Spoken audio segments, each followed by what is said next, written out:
Stratégie de contrôle du flouage de portée. Dans cette leçon, nous avons discuté de l'importance de définir et de documenter la portée d'un projet et de la façon d'identifier les facteurs de flouage de la portée qui peuvent affecter l'atteinte de l'objectif d'un projet.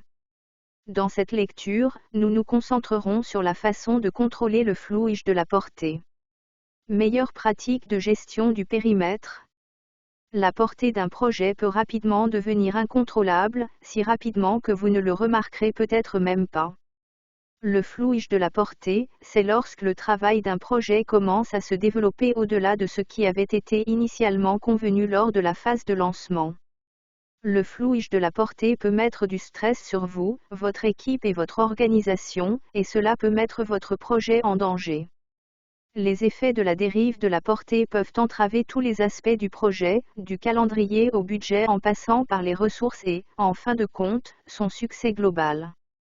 Voici quelques bonnes pratiques pour la gestion du périmètre et le contrôle du flouage du périmètre. Définissez les exigences de votre projet. Communiquez avec vos parties prenantes ou vos clients pour savoir exactement ce qu'ils attendent du projet et documentez ces exigences pendant la phase de lancement. Établissez un calendrier de projet clair. La gestion du temps et des tâches est essentielle pour respecter la portée de votre projet. Votre calendrier doit décrire toutes les exigences de votre projet et les tâches nécessaires pour les atteindre. Déterminez ce qui est hors de portée. Assurez-vous que vos parties prenantes, vos clients et votre équipe de projet comprennent quand les modifications proposées sont hors de portée. Parvenez à un accord clair sur les impacts potentiels sur le projet et documentez votre accord. Proposez des alternatives.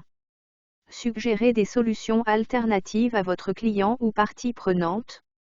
Vous pouvez également les aider à réfléchir à la manière dont les changements qu'ils proposent peuvent créer des risques supplémentaires. Effectuez une analyse coût-avantage, si nécessaire. Mettre en place un processus de contrôle des modifications.